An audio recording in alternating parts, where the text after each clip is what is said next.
તો ફ્રેન્ડ્સ, રવો બનાવવા માટે મેં અહીંયા 1 વાટકો રવો લીધો છે, અડધો વાટકો ખાંડ લીધી છે, 1 વાટકો દૂધ લીધું છે અને આ બાઉલમાં થોડુંક પાણી લીધું છે જેને આપણે ગરમ કરવાનું છે અને ડ્રાયફ્રૂટ લીધું છે, બદામ અને કાજુ, જેને મેં આવી રીતે ટુકડા કરી લીધા છે અને રવો શેકવા માટે 3 ચમચી ઘી લીધું છે જેને મેં ડાયરેક્ટ લોયામાં નાખી દીધું છે। તો ચાલો હવે ગેસ ચાલુ કરી અને રવો બનાવવાનું ચાલુ કરીએ। તો ફ્રેન્ડ્સ, ઘી ગરમ થવા મૂકી દીધું છે અને અહીંયા બીજા ગેસ ઉપર મેં પાણી પણ ગરમ થવા મૂકી દીધું છે।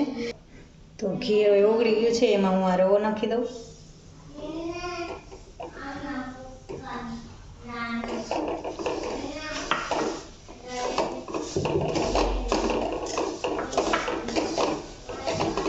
અને એકદમ ધીમા ગેસે આપણે શેકવાનો છે।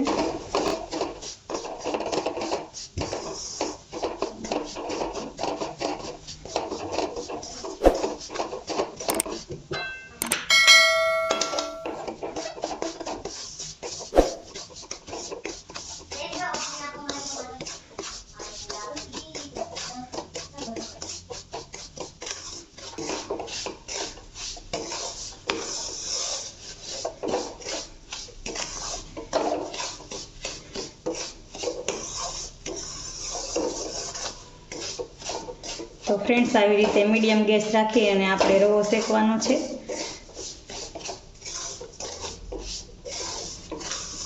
જ્યાં સુધી શેકાઈ ન જાય ત્યાં સુધી આપણે આવી રીતે હલાવતા જઈશું, નહીંતર રવો નીચે દાજી જશે। તો આવી રીતે સતત હલાવતા રહેવાનું।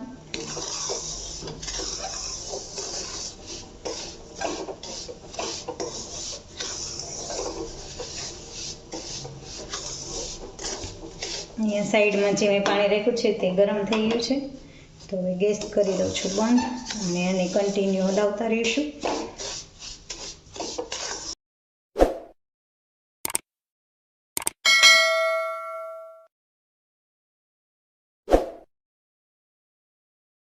રવો શેકતી વખતે ગેસની ફ્લેમ મીડિયમ રાખવાની, હાવ સ્લો પણ નહીં અને થોડી વધારે પણ નહીં, મીડિયમ રાખશો એટલે સરસ રવો શેકાઈ જશે।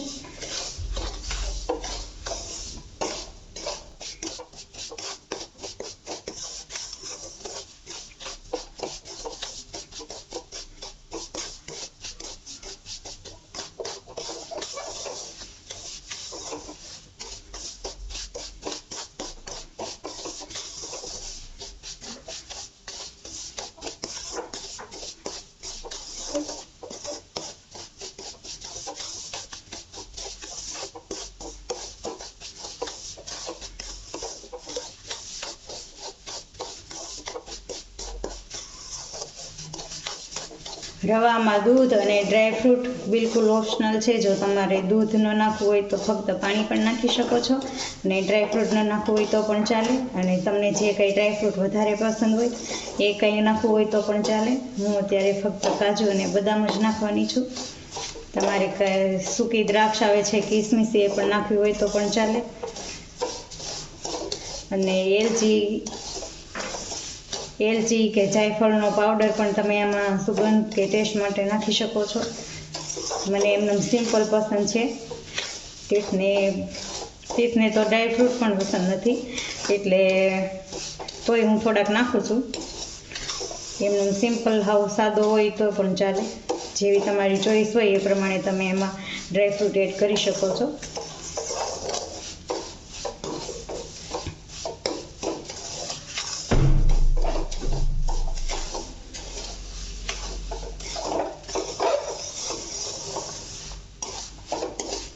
લગભગ 5 થી 6 મિનિટ પછી આ સરસ શેકાઈ ગયો હોય એવું લાગે છે। તો હવે ગેસને હાવ ધીમો કરી દઈશું, નહીંતર પછી રવાનો કલર ચેન્જ થઈ જશે, થોડો બ્રાઉન કલર જેવો થવા માંડશે। એટલે હવે હાવ સ્લો કરી દેવાનો, ગેસ હાવ ધીમો। ને રવો શેકાઈ જાય એટલે તમને આમ આવી રીતે તમે હલાવશો એટલે તે ખખડતો હોય એવી અવાજ આવશે, એટલે સમજી લેવાનું કે રવો શેકાઈ ગયો છે। અને આવી રીતે થોડો કાચો કરી નાખો તો આમાંથી આવી રીતે બબલ્સ પણ નીકળશે, જે તમને બતાય છે એવી રીતે, એટલે રવો શેકાઈ ગયો કહેવાય।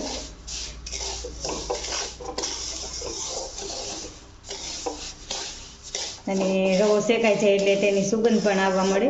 આ 3 રીતે તમને ખબર પડી જાય કે રવો શેકાઈ ગયો છે.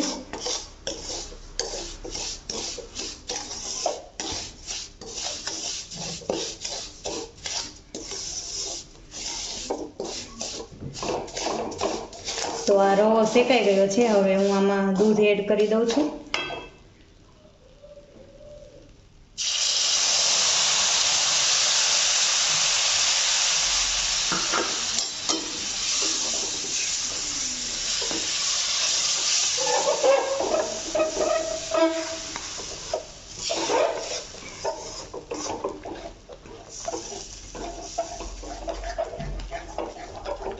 હવે આમાં જરૂર પડશે તો આપણે થોડું પાણી એડ કરીશું, નહીંતર પાણી નહીં એડ કરીએ.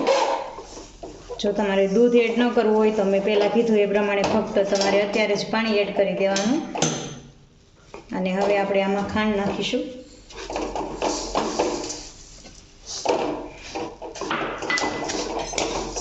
મને આમાં થોડા પાણીની જરૂર લાગે છે તો હું થોડું પાણી નાખું છું.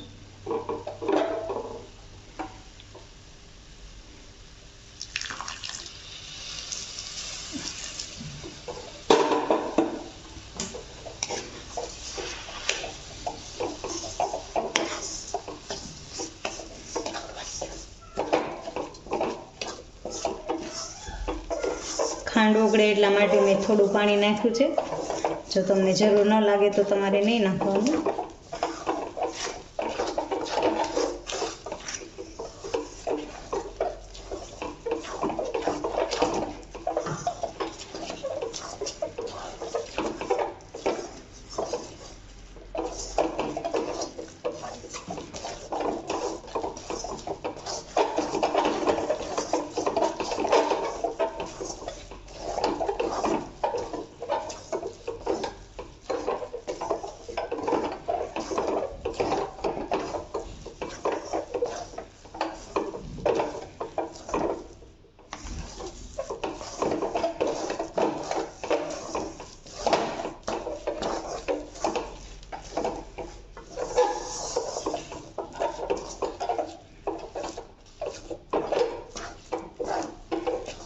હવે સહેજ મીડિયમ ગેસ કરી થોડી વાર પકાવી લઈએ, પછી ગેસ બંધ કરી દેવાનો.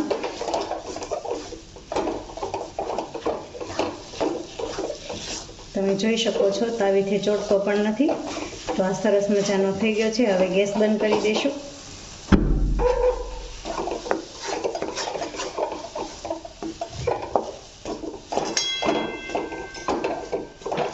હવે આપણે જે ડ્રાયફ્રૂટ રાખ્યું છે તે એમાં નાખીશું. થોડુંક ડ્રાયફ્રૂટ હું ડેકોરેશન માટે રાખું છું.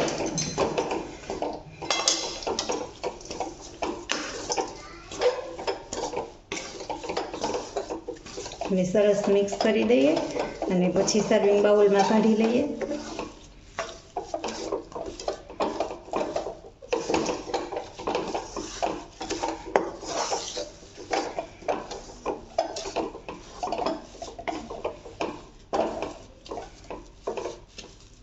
તો તમે જોઈ શકો છો સરસ મજાનો આપણો રવો તૈયાર છે. તમે જોઈ શકો છો તાવીથી પણ ચોટતો પણ નથી, એટલે ચીકણો જરાય નથી થયો. સરસ શેકાઈ ગયો છે અને સરસ મજાનો રવો થઈ ગયો છે.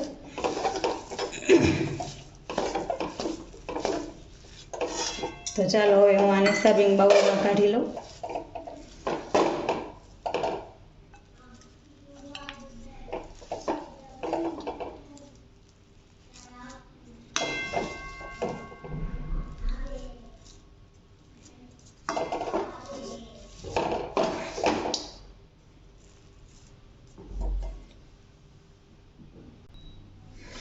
તો ફ્રેન્ડ્સ, મેં સર્વિંગ બાઉલમાં રવો કાઢી લીધો છે. હવે તેની ઉપર થોડું ડેકોરેશન માટે જે ડ્રાયફ્રૂટ ખમણીને રાખેલું તે નાખું છું.